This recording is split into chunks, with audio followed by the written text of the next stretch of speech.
বরং ন্যায্য নম্বর দিয়ে সততাকে বেছে নিয়েছি। এই সিদ্ধান্ত সহজ নয়, কিন্তু প্রয়োজনীয়। কারণ আজ যদি আমরা সাহস করে বাস্তবতাকে স্বীকার না করি, তাহলে মেধাবীদের প্রতি এবং আগামী প্রজন্মের প্রতি আমরা অন্যায় করব।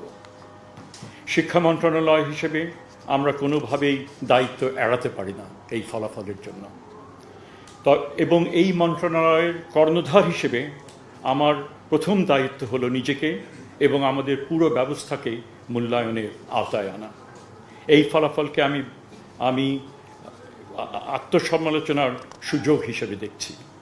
আমরা এখন এমন এক সময়ে আছি যেখানে নিজেদের, শিক্ষা বোর্ড, শিক্ষক, অভিভাবক এবং শিক্ষার্থীদের সঙ্গে একত্রে শেখার ভবিষ্যৎ নিয়ে সততার সঙ্গে কথা বলার সময় এসছে। আমরা যা করছি, আমরা সমূল্যায়ন এবং বিশেষজ্ঞ পরামর্শ নিয়ে এগিয়ে যেতে চাই। প্রতিটি শিক্ষা বোর্ডকে তাদের মূল্যায়ন প্রক্রিয়ার একটি স্বতন্ত্র পর্যালোচনা রিপোর্ট তৈরি করতে বলা হয়েছে। পাশাপাশি আমরা শিক্ষাবিদ, গবেষক, নীতি নির্ধারকদের নিয়ে একটি বিশেষজ্ঞ প্যানেল গঠন করছি, যারা ডেটা বিশ্লেষণ করে শেখার মূল ঘাটতিগুলো চিহ্নিত করবেন। আমাদের উদ্দেশ্য অভিযোগ নয়, সমাধান খোঁজা। আগামী সপ্তাহে শিক্ষা মন্ত্রণালয় একটি জাতীয় শিক্ষা পরামর্শ সভা আয়োজন করছে, যেখানে শিক্ষক, শিক্ষার্থী, অভিভাবক, বোর্ড, বিশ্ববিদ্যালয় এবং প্রযুক্তি খাতের প্রতিনিধিরা অংশ নেবেন। আমরা সবাই মিলে প্রশ্ন করব, কি ভুল হচ্ছে, কেন হচ্ছে এবং কিভাবে বদলানো যায়। আমরা বোর্ডগুলোর মূল্যায়ন প্রক্রিয়া যাচাই করার জন্য র্যান্ডম স্যাম্পল অডিট শুরু করেছি।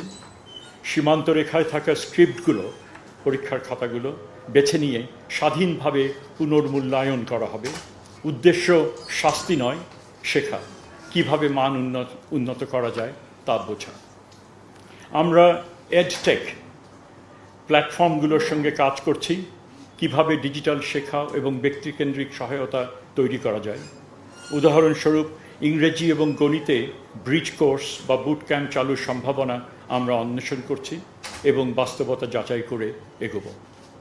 আমরা মার্কিং রুব্রিক ও মডারেশন প্রোটোকল পর্যালোচনা করছি, যেন ভবিষ্যতের পরীক্ষায় শিক্ষকরা আরও একীভূত মানদণ্ডে মূল্যায়ন করতে পারেন।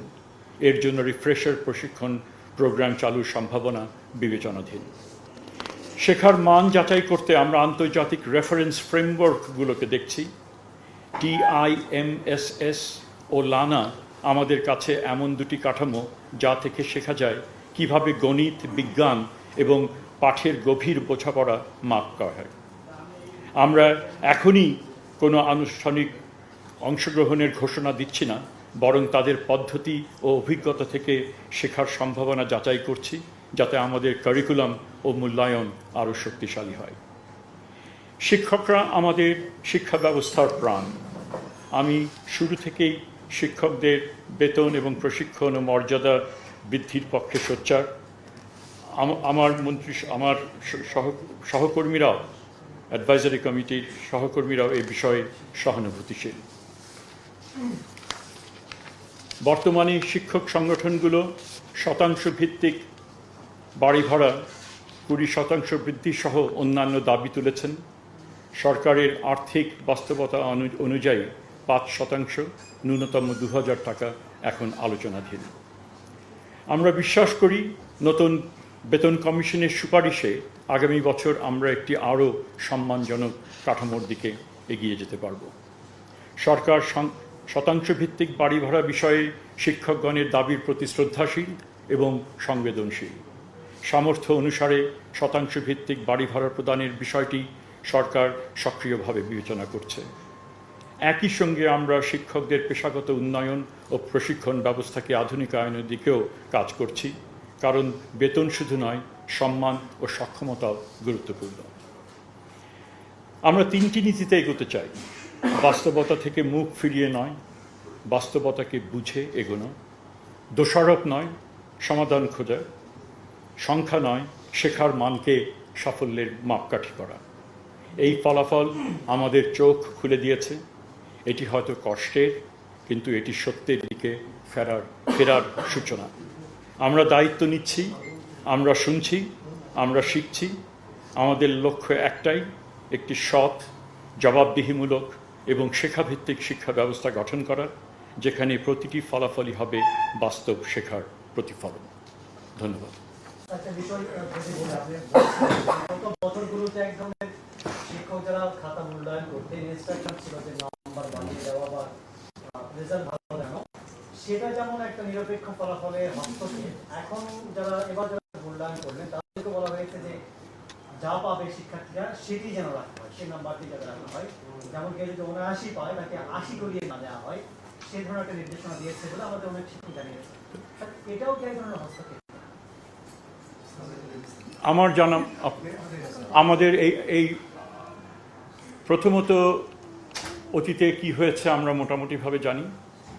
এসএসসি পরীক্ষা সময় আপনারা দেখেছেন এবং রিয়াকশন যেটা দেখেছি, আমাদের দিক থেকে সুনির্দিষ্ট বলা হয়েছিল যে খাতা যারা দেখবেন তারা যেই মাপকাঠিতে দেখেন তারা যেন যত্নের সাথে দেখেন, শিক্ষার্থীরা যা পাচ্ছে সেটাই যেন পায়।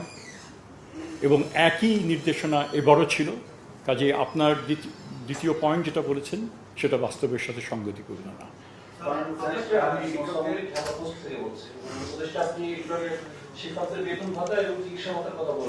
আমরা একটু পরীক্ষার বিষয়গুলো যদি থাকে একটু শেষ করে দিই, তারপর অন্য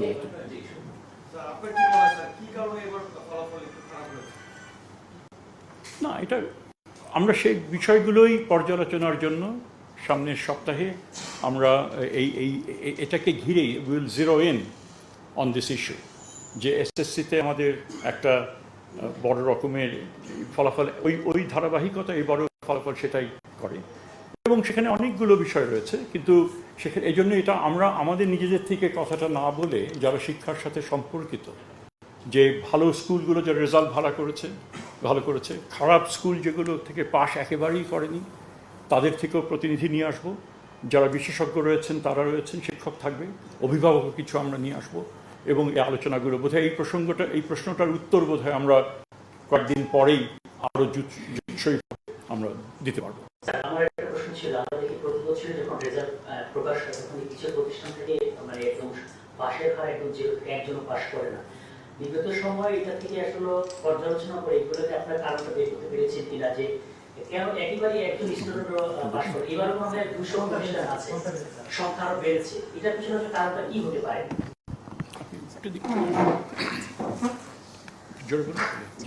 স্যারের অনুমতি ক্রমে বলছি। আসলে স্যার যেটা বলছিলেন যে আমরা সামনের সপ্তাহে একটা পর্যালোচনা বা এই কারণ খোঁজা সহ একটা ওয়ে ফরওয়ার্ড এরকম একটা পরিকল্পনাকে মাথায় রেখে স্যার বলেছেন কাদের এরকম একটা পরিকল্পনাকে মাথায় রেখে স্যার বলেছেন কাদের সাথে আমরা কথা বলবো। আরেকটা বিষয় আমরা ভাবছি যে যেমন আপনারা যেটা বললেন যে একেবারেই শূন্য পাস, এই প্রতিষ্ঠানের সংখ্যা হলো 202টি, গতবার যেটা ছিল 65।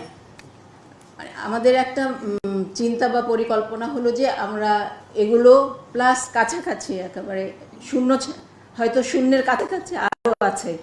আমি যদি 58 ধরে থাকি, অ্যাভারেজ আমার টেন্ডেন্সিটা হলো 50 অ্যারাউন্ড। অনেকগুলো পাওয়া যাবে 10, 20 বা এরকম।